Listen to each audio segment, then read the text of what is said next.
DSC preparation కి మిగిలిన తక్కువ సమయాన్ని డిఎస్సి 2024 యాప్ లేదా DSC2024.com తో జాబ్ ని సాధించండి. పాకిస్తాన్ పీఓకేలో ఉగ్ర శిబిరాలపై భారత కాల్పులు జరిపితే పాక్ సైన్యం మాత్రం అమాయకపు ప్రజల వైపు తుపాకులెక్కు పెడుతోంది.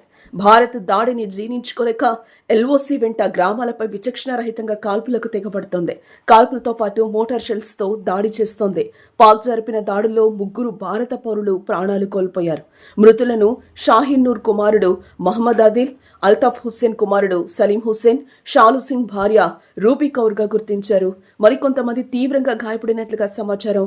పాక్ సైన్యానికి ధీటుగా భారత్ కూడా ఎదురు కాల్పులు జరుపుతోంది. పాక్ కాల్పులు ఆపకపోతే భారత్ దాడులు తీవ్రం చేసే అవకాశం కనిపిస్తోంది.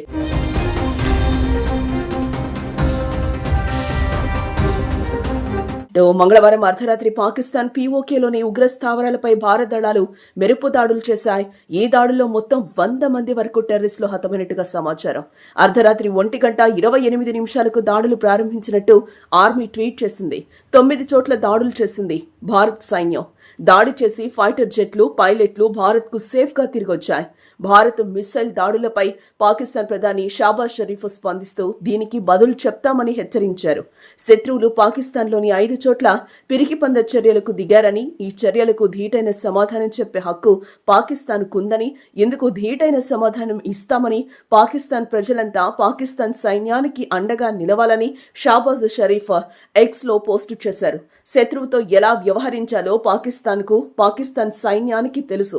శత్రువు దురుద్దేశాలను ఎట్టి పరిస్థితుల్లోనూ విజయం సాధించనీయం అని ఆయన వివరించారు. భారత దాడిపై ఐక్యరాజ్యసమితి సెక్రటరీ జనరల్ ఆంటోనియో గుటెరస్ ప్రతినిధి స్టీఫెన్ డుజారిక్ స్పందించారు. అంతర్జాతీయ సరిహద్దు వెంబడి భారత సైనిక కార్యకలాపాలపై ఆందోళన చెందుతున్నట్టు తెలిపారు.